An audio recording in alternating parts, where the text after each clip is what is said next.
বাংলাদেশ জাতীয়তাবাদী দল বিএনপির কেন্দ্রীয় পক্ষ থেকে আমাদের মাননীয় মহাসচিব ওনার স্বাক্ষরিত একটি অভিযোগ, যেটা আমি বাংলাদেশ জাতীয়তাবাদী দলের মামলা খুন গুম তথ্য সমন্বয়কের সদস্য এবং আমার পাশে আছেন আমাদের অ্যাডভোকেট জাহিদ ভাই, উনিও ওই কমিটির সদস্য।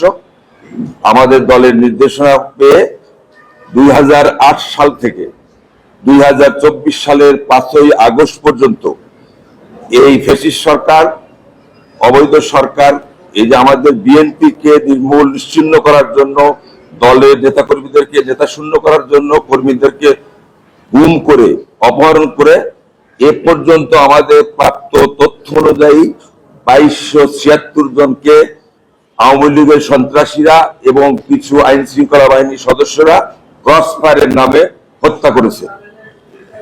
তারা বিভিন্ন পদে আছে, যুবদল, ছাত্রদল, মূল দল সহ।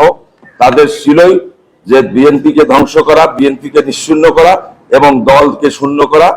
এরই আমরা আজকে 2276 জনের ক্রসফায়ারের নামে যে হত্যা করেছে নির্মম ভাবে, তার একটা তালিকা অভিযোগ জমা দিলাম। আর একটা হলো, আপনারা জানেন যে তাদের এই ভোটারবিহীন সরকার, তারা নিজেদের অধিকার অবৈধভাবে আদায় করার জন্য একের পর এক আমাদের দলের নেতাকর্মীদের গুম করেছে। এ পর্যন্ত প্রাপ্ত তথ্য অনুযায়ী 153 জনের গুমের তালিকা, যে গুমের মধ্যে হত্যাও করা হয়েছে, এখনো পর্যন্ত গুমও আছে, তার একটি তালিকা আমাদের মাননীয় মহাসচিব সাহেবের স্বাক্ষরিত একটি অভিযোগ আমরা এখানে জমা দিলাম।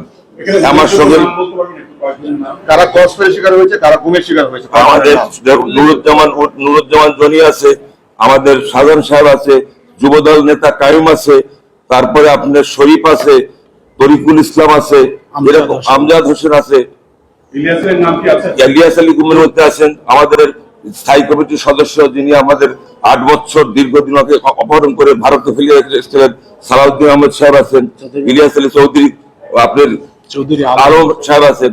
এই উল্লেখযোগ্য প্রায় সবাই উল্লেখযোগ্য, সবাই নেতা কর্মী। আমরা সুনির্দিষ্ট অভিযোগ প্রধানমন্ত্রী সহ সংশ্লিষ্ট যারা আইন শৃঙ্খলা জড়িত আছে তাদের সহ এবং আওয়ামী লীগের যারা সন্ত্রাসী তাদেরকে টোটাল সংখ্যা এখন আপনি বলা যাবে না। আমি আসামি কিভাবে উল্লেখ করেছেন? আমরা আসামি সংখ্যা উল্লেখ করেছি ওই প্রধানমন্ত্রী সহ সর্বশেষ তাদের যারা আইন শৃঙ্খলা জড়িত আছে নাম দিয়ে দেওয়া বলে দিচ্ছি। এটা আমরা আবার গোপন আছে, এটা আমরা বলবো। সংখ্যাটা